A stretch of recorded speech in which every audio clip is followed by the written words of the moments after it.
Olá, vamos falar sobre turnover nas empresas? O nosso bate-papo é com a Juliana Nascimento, que colocou um pouco o foco em outra questão, na experiência do colaborador dentro da empresa, independentemente do seu tempo de casa. Essa conversa foi muito interessante e eu convido você para conhecê-la agora.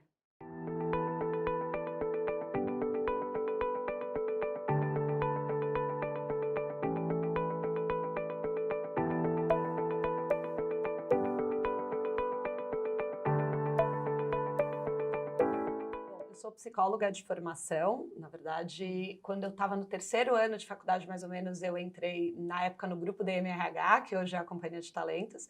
Entrei como estagiária numa área que chamava DM Especialistas, que era uma área que cuidava de headhunting, Tá. basicamente. A gente fazia a seleção de cargos de especialistas até média gerência, mais ou menos. Passei 8 anos, mais ou menos, nessa área. Recebi um convite para migrar internamente para uma área de desenvolvimento, e passei a atuar como gestora dessa área. E há mais ou menos 6 meses, 8 meses, sentei numa cadeira nova, que é uma cadeira de novos produtos e parcerias. Então, hoje eu olho para o grupo de Companhia de Talentos como um todo, para todo o futuro do que vai fazer a gente continuar no mercado e se desenvolvendo enquanto consultoria de RH. Ô Juliane, hoje eu te chamei para a gente falar um pouco de turnover. E foi Uhum, curioso quando a gente estava falando desse tema que você falou, olha, turnover não é mais o mesmo. uhum, Então, o que que é o turnover hoje? legal. Se é que a gente pode chamar ainda de turnover, né? Perfeito. Eu acho que, na verdade, o que acontece é que a gente não deveria olhar tanto para indicadores de turnover, na minha opinião.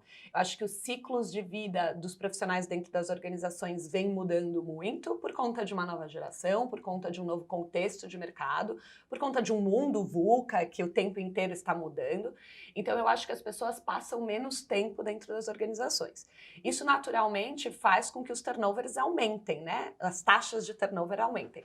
Então, se o RH ficar simplesmente acompanhando esse índice, eu acho que ele deixa de ser estratégico, ou deixa de ser até inovador, para simplesmente acompanhar um número que não vai se manter igual ele era antigamente. Então, eu acho que hoje é muito mais importante você pensar em transformar o período que esse profissional está na sua organização em algo legítimo, em algo profundo, verdadeiro, onde ele possa fazer uma entrega que faça sentido, do que efetivamente num período longo. Eu brinco que eu ainda sou geração Y, né? E eu brinco que eu sou uma exceção de que está 14 anos dentro da mesma organização na geração Y, né?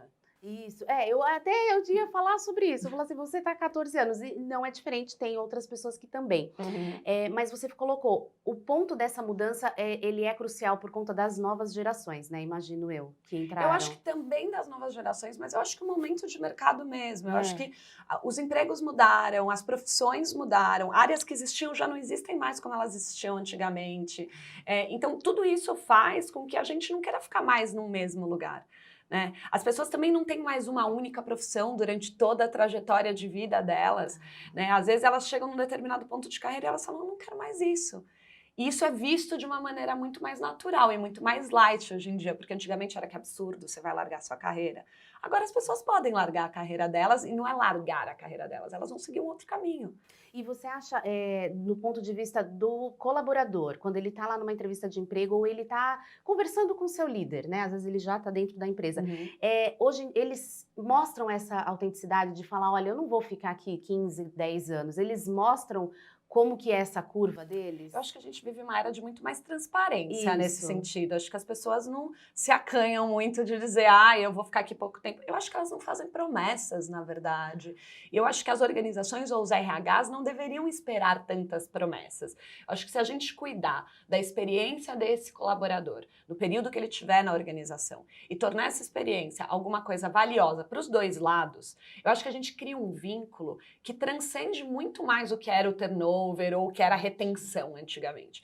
Eu acho que se eu, por exemplo, eu ou você, trabalharmos dentro de uma empresa e a gente construir um vínculo ou tiver uma experiência que seja bacana, nada vai nos impedir de falar bem dessa empresa, de manter relacionamento com essa empresa, de voltar depois de um tempo, se a gente entender que faz sentido, de assumir outros vínculos com essa empresa. Quantas mulheres hoje, por exemplo, decidiram que elas querem ser mãe e trabalhar menos horas por dia?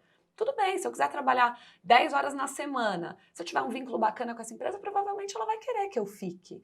Ou se eu for para uma outra empresa e eu tiver uma referência de algum tema que seja bacana, para a Companhia de Talentos, por exemplo, e eles quiserem me ligar e falar, Ju, me dá uma ajuda, você que conhecia tanto sobre isso. Se eu tiver tido uma experiência legal, por que não?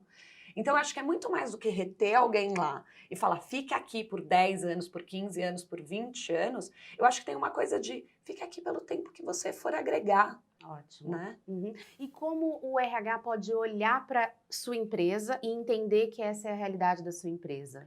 Olha, eu acho que primeiro a gente precisa mudar um pouquinho a chavinha na nossa cabeça para a gente conseguir entender as coisas desse jeito. Se a gente continuar pensando com a cabeça antiga, por exemplo, colocando um indicador de turnover dentro da área de RH como algo que você precisa reportar, eu acho que já não faz sentido. Tá. Mas eu acho que existem várias metodologias hoje e várias linhas que falam de employee experience, por exemplo, de como é que eu gero uma experiência para o meu colaborador que seja bacana e que faça com que ele queira viver essa trajetória lá dentro da maneira mais intensa, valiosa e verdadeira possível, né? Acho que autêntica, você usou a palavra autêntica quando a gente estava batendo papo, e eu acho que é isso, assim, se essa experiência for autêntica para os dois lados, ela vai agregar. Então, eu acho que o RH tem que tentar entender o que o colaborador vê de valor para a carreira dele. Porque, de novo, acho que tem várias discussões, a gente poderia ficar aqui horas falando, mas várias discussões, por exemplo, que falam sobre benefícios e não ter mais os benefícios padrões para todo mundo, benefícios padrões de mercado. Às vezes o que é importante para mim não é a mesma coisa que é importante para você. Às vezes eu poder tirar um dia para fazer alguma coisa que eu queira e trabalhar mais durante a semana, para mim é valor. Para você sair todos os dias no mesmo horário é valor. Sim. Enfim, para cada um, coisas diferentes são importantes. Então, entender o que é valor para você, colocar o colaborador no centro de tudo, porque no final do dia, a Employee Experience nada mais é do que uma metodologia de design, que é você colocar a pessoa que você está pensando ali no centro de tudo que você está fazendo. Então, é você colocar o seu colaborador no centro do que você está fazendo. Acho que como RH, a principal dica que a gente pode dar é olha para o seu colaborador como o centro da sua organização. Afinal de contas, as pessoas são o centro das organizações. Acho que a gente só ainda não parou para pensar nisso da maneira que deveria. Né? Exatamente. E quando a gente falava muito nessa questão do turnover, entrava muito o de manter a cultura, de manter os valores da empresa, não significa perder isso, né? Não, eu acho que não. Eu acho que assim, a cultura e os valores da empresa, eles estão nas pessoas, sem dúvida nenhuma, mas eles estão intrínsecos em tudo que você faz. Eu acho que qualquer ação que você tenha dentro da organização, ela tem que ser coerente com a sua cultura e com os seus valores. E isso vai ser mantido à medida que eu trouxer pessoas que sejam aderentes a isso, à medida que eu mantiver ações no meu dia a dia que sejam aderentes a isso. E se as pessoas saírem e voltarem, ou se as pessoas forem embora, ou se isso se renovar de tempos em tempos, isso não quer dizer que você perca a sua cultura. Pelo contrário, parece que ela vai junto, né? Eu acho Vai que ela caminhar vai mais. junto, sem dúvida. E cá entre nós também, as culturas não são mais duradouras do jeito que elas deveriam. Acho que os valores são, mas as culturas estão sempre em transformação. Acho que as transformações, assim como a transformação digital, assim como o mercado está se transformando, a cultura vem se transformando cada vez mais. Então, uma cultura que não consegue se transformar junto com as transformações que o mercado vem vivendo ou que a organização vem vivendo, eu acho que elas fazem com que essa organização seja meio fadada ao fracasso também. Né? Então, eu acho que também a cultura não deve ser alguma coisa estanque que não muda. Tá. Acho que os valores podem até ser, né? O pano de fundo que está ali por trás, ele se mantém. Mas a transformação cultural é uma coisa que tem que acontecer também de tempos em tempos. A gente fala muito do ponto de vista do RH, mas com você me veio muito essa questão do ponto de vista do talento, né? Passa muito para o autoconhecimento dele. Eu sei que a gente fala de jovens, mas para ele parar e falar assim, eu não vou ficar aqui tanto tempo na empresa, vou me especializar, mas eu vou sair depois, passa por algumas questões de autoconhecimento muito grandes, Sem né? dúvida. Eu acho que autoconhecimento, na verdade, é a base de tudo. E não é só para o jovem, não. Eu acho que tem muito líder por aí que pouco se conhece. Também, né? Que pouco se conhece. Eu acho que antigamente falar de autoconhecimento era muito papo de abraçar a árvore, sabe? Eu brinco que o RH tinha dificuldade de sentar na mesa muito por conta disso também. Porque era, lá vem o papo do RH, vai levar as pessoas no parque para abraçar a árvore. Eu já ouvi isso muito de líderes, muito. E a gente falava, não, RH é estratégia, a gente está falando de talentos, a gente está falando de como você ter as melhores pessoas, porque isso vai gerar aumento de performance, porque isso vai gerar melhor resultado para o seu negócio. Eu não estou aqui falando de baboseira, né? Então, no final do dia, tem muito líder por aí que ainda também precisa de autoconhecimento. Eu acho que as pessoas estão entrando mais em contato cada vez mais com isso. Porque eu acho que também se criou uma clareza e uma consciência da importância de você ter um desenvolvimento integral, ou seja, seu como ser humano, que passa muito mais do que você como profissional. Acho que os líderes e as organizações entendem mais isso. Então, entendem que eu, Juliana, se eu me desenvolver profissionalmente, pessoalmente, emocionalmente, eu vou ser uma profissional melhor. Isso vai fazer com que eu entregue resultados melhores. Então, assim, se eu puder ser mãe, se eu puder ser amiga, se eu puder viajar, se eu puder fazer um curso que me some profissionalmente, tudo isso, né, com uma chancela do meu líder também falando, vai lá, vai fazer seu curso de culinária, se isso é bacana para você. Ou vai lá, assiste uma peça bacana que você acha legal e me conta sobre a... Quando as pessoas começaram a entender mais isso, mais que o meu desenvolvimento integral me tornava uma profissional melhor também, eu acho que isso humanizou um pouco as relações dentro das organizações também, sabe? Então, acho que é o começo. Também não acho que as organizações ainda estão 100% nisso. Acho que muitas organizações ainda não perceberam isso. Mas eu acho que também é outro dos aspectos que retém as pessoas nas empresas. Porque eu sou um ser humano. Eu não sou metade profissional, metade pessoal. Eu não saio da minha casa deixo a Juliana lá e vou para o meu trabalho. Eu sou a mesma pessoa, eu tenho dias bons, eu tenho dias ruins. Então, se as empresas entendem isso, isso possibilita com que as pessoas queiram estar lá, que elas tenham prazer de estar lá. Eu tenho um especialista que ele fala, quando a gente fala do tema qualidade de vida, ele fala qualidade de vida integral. Exato. Eu tenho que promover no completo, não é mais, né, o colaborador, a pessoa, é tudo igual. Perfeito. Eu falo que são nossos vários eus. Isso. Né? Porque nós todos temos vários eus. Então, deixe-me ser os meus vários eus. Ele não vai ferir o que eu sou como profissional. Exato. Pelo contrário, ele pode agregar para o que eu sou como profissional. Porque, afinal de contas, também, acho que cada vez mais a gente percebe que repertório, de uma maneira geral, de vida, ele agrega em tudo que eu faço. Então, assim, tudo que eu for somando nos meus vários eus vai fazer com que eu faça entregas melhores, com que eu correlacione uma série de coisas.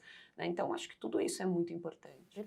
E você agora que sentou, né, que você falou assim, estou agora numa cadeira nova de diretora de novos produtos, parceiros, isso. Né? E o que você enxerga de futuro, né? Você que está olhando agora. Olha, exatamente para isso. Tem bastante coisa nova e bastante coisa antiga se misturando com o novo. Eu brinco que, assim, a gente tem falado muito de inteligência artificial e eu acho que inteligência artificial é, sim, parte do nosso futuro. Como todo mundo está cansado de saber já, a inteligência artificial não vai tomar todos os nossos trabalhos, a gente não precisa se desesperar. E cada vez mais que a gente fala inteligência artificial, a gente fala do outro lado, humanizado, né? Para não perder a mão. Eu acho que é muito importante. Eu acho que tem um caminho ainda a ser percorrido bastante importante em relação... tem um termo que é computational trust, que assim, a gente precisa gerar confiança no que as máquinas estão fazendo antes de efetivamente entregar as coisas para que elas façam. Então, por exemplo, existem várias empresas hoje já testando modelos de inteligência artificial fazendo entrevista em processos seletivos. É muito legal, mas elas ainda não estão totalmente prontas. Ainda tem uma série de vieses que interferem nessas máquinas fazendo entrevistas. Ainda precisa do olhar do humano no final. Acho que elas vão fazer daqui a algum tempo? Acho.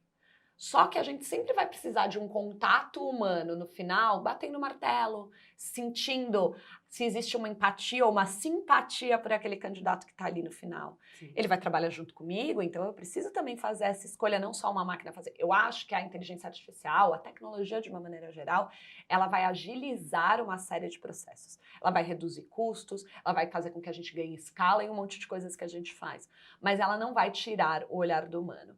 Então eu acho que o futuro, ele vem muito desse equilíbrio de como usar a tecnologia no seu melhor, porque tem um monte de coisas que a gente não precisa fazer. Imagina que lá atrás, um pouquinho antes de eu entrar na companhia de talentos, a gente fazia triagem de currículos com grifa-texto. A gente marcava com cores diferentes os aspectos que a gente queria olhar naquele currículo.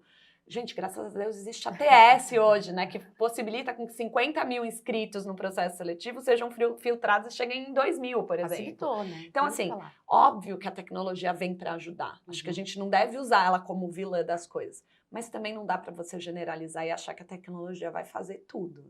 É equilibrar, né? É equilibrar, não sem tem dúvida, sentido. sem dúvida.